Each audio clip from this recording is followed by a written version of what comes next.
Never take a back road in Appalachia. In the Appalachian Mountains of Western Virginia, on the last Friday of February, a Forest Service check station on Shenandoah Mountain took a door that didn't knock. It took a door that got kicked. 3 men shoved through it, already hauling the curtains shut before the ranger on duty could get a word out. He'd seen scared before. This wasn't that. This was 3 grown men trying to disappear inside their own skin. By the time he got the story out of them, he already knew how it ended, because he'd heard the first half of it 6 weeks earlier, over the phone, from a trucker he never called back. His name is Colton Vandevender, and this is the account he gave that night.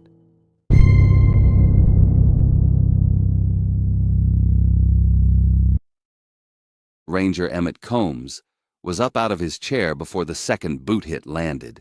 26 years on overnight duty at the Briery Branch check station, and none of them had taught him what to do with a locked door taking a beating from the outside.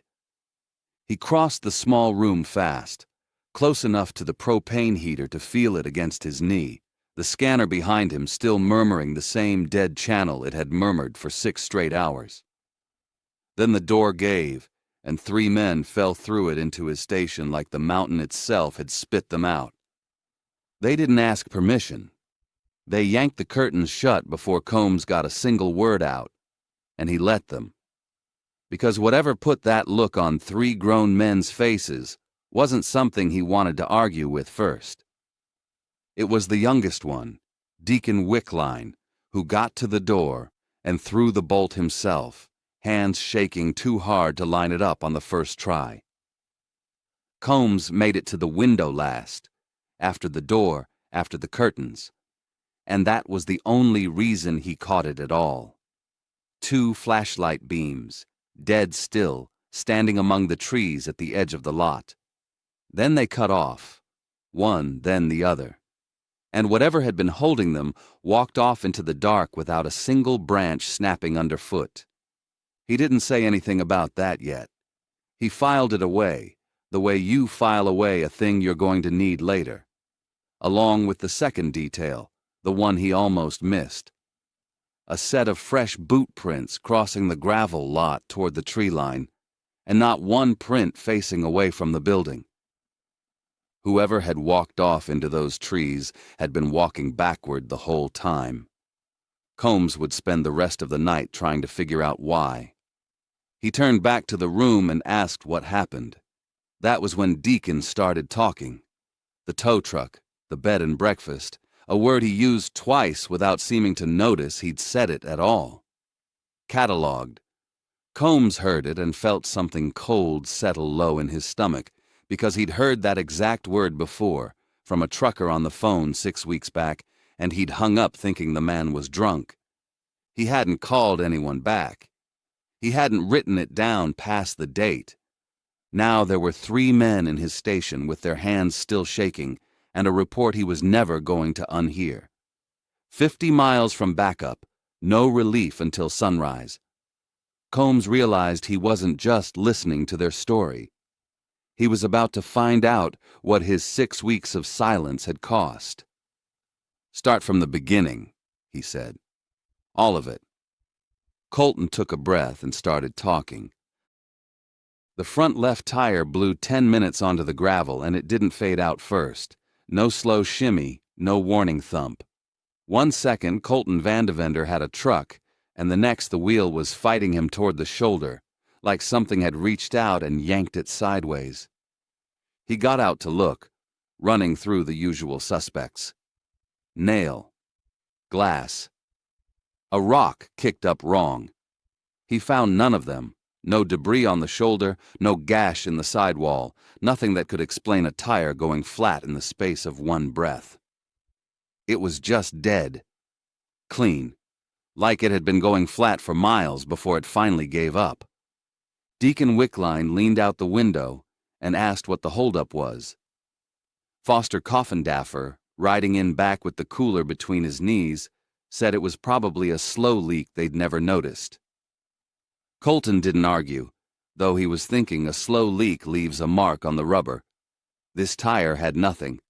It had just quit. They'd loaded up after closing the hardware store, Bologna and root beer wedged behind the seat, headed up Briery Branch Road to open Foster's family cabin before turkey season.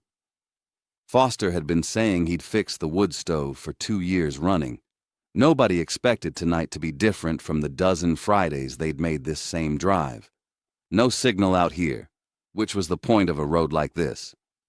Until Deacon spotted a business card, zip-tied to a fence post, a tow company number under a logo none of them recognized. Right next to a payphone bolted to the wall of a shuttered feed store nobody remembered was even there. Colton walked over and called, more out of habit than hope that a phone that old still worked. Someone answered. The truck showed up in 11 minutes. 11 minutes on a gravel forest road, past 10 at night, in a stretch where a pizza delivery would take an hour if it came at all. Colton clocked that number and filed it away without a word, because Foster was already climbing into the tow truck's cab, relieved. On the ride out to get the spare mounted, they passed a second tow truck. Same company on the door, different driver. Parked on the shoulder, engine running, lights on, doing nothing, not fixing anything, not waiting on anyone they could see. Just sitting there, facing back the way they'd come, like it had been parked to watch that stretch of road. Colton twisted around to keep it in view longer than he needed to. Their driver never slowed down, like a second truck idling in the dark for no reason was the most ordinary thing he'd seen all week. That's when Colton caught the sign. A small brown Forest Service marker, half swallowed by rhododendron, the kind of thing you'd never notice at 40 miles an hour unless you were already looking right where he was looking. He said nothing out loud. He filed it away the same way he'd filed the 11 minutes, the instinct that made him remember exits in a building he'd only walked into once. He'd need it later. He just didn't know that yet. Foster caught him staring and laughed, called him paranoid, said he watched too many trucker horror stories at 2 a.m. Colton let it go. The tow driver tossed their duffel bags in the truck bed without asking, said it'd ride easier back there than crammed in the cab. Nobody argued. Foster's insulin kit was zipped inside that duffel, same as it rode on every trip they'd ever taken. Nobody thought about that bag again for the next 20 minutes. The air changed once they hit pavement. Clean pine giving way to something faintly metallic, like a penny held too long in a fist. Colton figured it for brake dust off the tow rig and didn't ask. There wasn't a good way to ask a stranger why his truck smelled wrong. They followed the tow truck's tail lights, another 6 miles up the mountain, toward a bed and breakfast none of them had heard of, in a town none of them would find on a map later, no matter how hard they tried. The bed and breakfast sat off the road behind a stand of bare oaks, a big white farmhouse with a wraparound porch and every window dark except one. No sign anywhere for a repair shop. No garage, no bay, no lift. Nothing but the house itself and a gravel lot with room for maybe 4 cars. Colton asked where he was supposed to fix the tire. The driver just said it was getting late, said he'd run the truck down to his shop and have the spare mounted by morning, said they'd be more comfortable waiting inside than standing around a dark lot at midnight. He never said where the shop was. Nobody asked twice. It was past 11. They'd been up since 6 that morning, and the porch light looked warm in a way that made the question feel smaller than it should have. They agreed because they were tired. Colton would think about that decision for the rest of his life. The innkeeper met them at the door before anyone knocked, like she'd been standing there waiting. She put them in the room over the kitchen. 1 bed, 1 cot, a rollaway Deacon didn't want, floor thin enough that every footstep downstairs came up through the boards, like it was happening in the same room. Colton lay there a long time, one hand flat against the wall behind his head, feeling the cold seep off the plaster into his palm. The mattress springs pressed a thin line into his back no matter how he shifted. The radiator under the window ticked every few seconds, on and off, a rhythm with no pattern he could find no matter how long he listened for one. Around 2, Deacon got up for water and stood at the top of the stairs a beat too long. Voices, low, coming up through the kitchen floor. The innkeeper and someone else, a man, going through what sounded like an inventory. 3 names, a duffel, an insulin kit mentioned by exact word. Deciding out loud what was worth keeping and what wasn't. Deacon came back into the room white-faced and repeated 4 sentences that put it together for all of them at once. The flat tire, the tow company, this house, all one operation. Colton was up and pulling his boots on before Deacon finished talking. Foster wasn't. Foster argued they should wait for morning. There was a guest book downstairs, a landline on the counter. People who ran a place like this didn't just make 3 grown men disappear. There'd be a paper trail. Someone would ask questions. Colton said the paper trail was the whole plan, that whoever ran this had thought about the guest book a long time before Foster ever signed it. Foster didn't move from the cot. Colton didn't argue past the second try. He grabbed his bag off the floor and told them he'd get the truck ready to run, then went out the window onto the porch roof rather than risk the stairs. His bag wasn't where he left it. Neither was the tow truck. Both gone from the gravel lot like they'd never been there at all. Colton found his wallet instead, sitting on the porch rail, cash gone, ID still tucked inside, placed face up and squared to the edge of the wood like someone had set it there on purpose for him to find.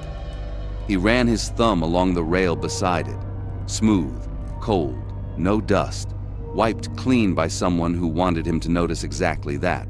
Not dropped, not lost, left. Foster's duffel was gone with everything else. His insulin kit was gone with it. They hadn't been robbed. Nobody robs a man and leaves his ID face up, angled toward the door. Colton stood there with the cold rail under his palm and understood it in one sentence before he ever said it out loud. They weren't being stolen from. They were being cataloged. He said the word once low, and Foster's hands started shaking in a way that had nothing to do with the cold. Somewhere down the hollow, a dog started barking and then stopped mid-bark, cut off clean, like something had reached it before it could finish. They didn't run blind. Colton remembered the sign, the small brown marker half swallowed by rhododendron, the one Foster had laughed at him for clocking, and called the direction before his brain had even finished putting the memory together. A locked door and a working phone were their only real shot, and Foster's blood sugar was the second clock running now, ticking down somewhere behind his ribs, with no kit left to stop it. Left turn. Gravel. Don't look back.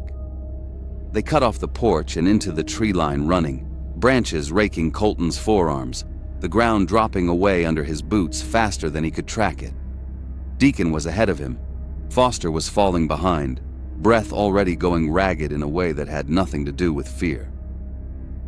Colton killed his flashlight, figured the dark was better cover than a beam bouncing through the trees announcing exactly where they were. It felt smart. It felt like the kind of decision that kept men alive. It wasn't. The footsteps behind them adjusted inside a single breath, not slowing when the light went out, not searching, not stumbling in the dark the way 3 panicked men would have. Matching. Whatever was back there had never been tracking the flashlight at all. Colton's good instinct had just told it exactly how sharp he was, and it answered by proving it was sharper. Cold air tore at the back of his throat with every breath. The ditch line smelled like wet leaves and standing water, thick enough to taste. Foster's breathing had gone past ragged into something sweet-sick at the edges, a smell Colton would recognize for the rest of his life and never be able to explain to anyone who hadn't smelled it themselves. branches, mud, Foster stumbling. The ground turned to loose shale somewhere past the fence line, sliding out from under Colton's boots with every third step, each one sending a jolt up through his knee, sharp enough to blur his vision for half a second. He didn't stop to check if he was bleeding. There wasn't time to be anything other than moving. They hit a fence line Colton didn't remember from the drive up, wire biting into his palm as he vaulted it. And for one stretch of maybe 10 seconds there was nothing behind them at all. No footsteps, no breathing, nothing but their own boots hitting dirt. Colton let himself believe for exactly that long that they'd lost it. Then the sound came back from a different direction. Closer than before. In front of them now, not behind. Whatever was out there wasn't chasing. It had been hurting them the whole time, and the fence line hadn't been an obstacle they'd cleared. It had been a lane, narrowing, funneling them toward wherever it wanted them to end up. Deacon went down hard over a route none of them saw, and for 3 full seconds nobody moved. The whole world narrowed down to the sound of his breath catching and letting go. Colton hauled him up by the collar. Foster had stopped talking entirely, saving what air he had left, each breath thinner than the one before it. The station sign swung into view at the edge of what little moonlight made it through the canopy. That same small brown marker, close enough now to read the lettering. Colton put everything he had left into the last stretch. Deacon's arms slung over his shoulder. Foster 3 steps behind and losing ground. Right as they hit the porch steps, something shifted at the edge of the dark. A shape. Low, wrong in a way none of them could name fast enough to be sure of what they'd seen. There and gone in the same breath it took to blink. None of them stopped to look twice. None of them wanted the answer badly enough to slow down for it. The door was locked. Colton didn't slow down to try the handle twice. He hit it with his shoulder first, then his boot, then Deacon's boot beside his, the frame giving way on the 3rd strike in a splinter of old wood and a burst of warm, propane-heated air. They fell through it together, in a tangle of limbs and gasping breath, and Colton got a hand on the curtain rod fast enough to yank the curtains shut before anyone inside could ask a single question. Silence, for 1 full second, thick enough to press against the eardrums.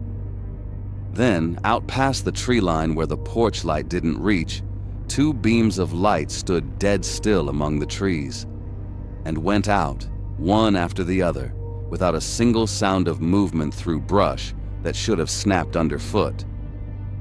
Ranger Emmett Combs was already up out of his chair.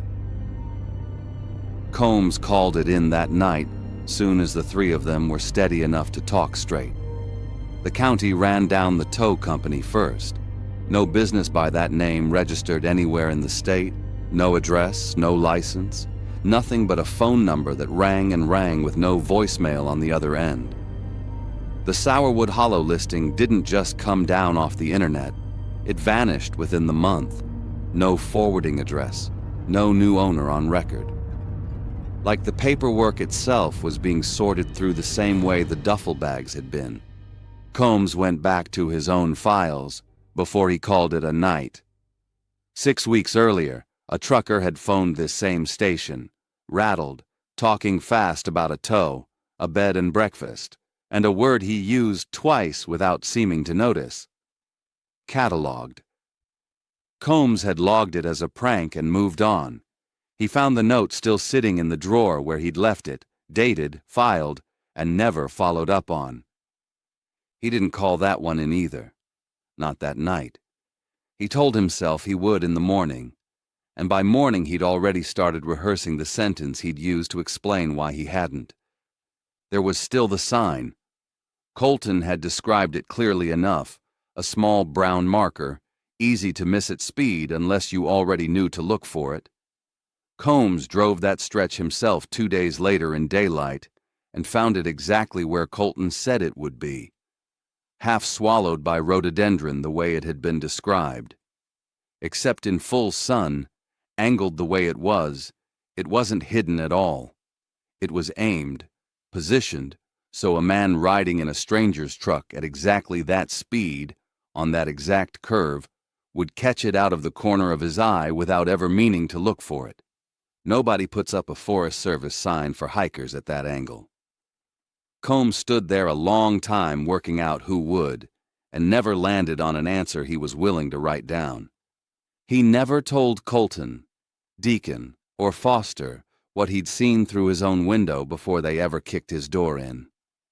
2 lights standing dead still in the trees, then gone. He never told them this wasn't the first time somebody had come through that door saying almost exactly this.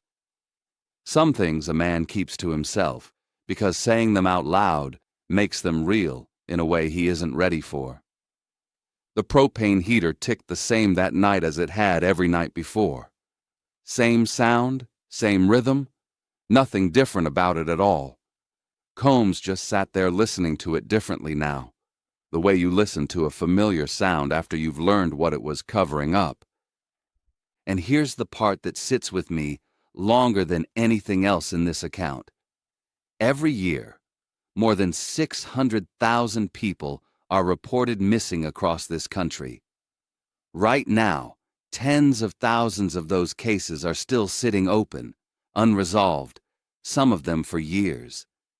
A good number of them started on roads a whole lot like this one, a road that felt fine, familiar, right up until it wasn't.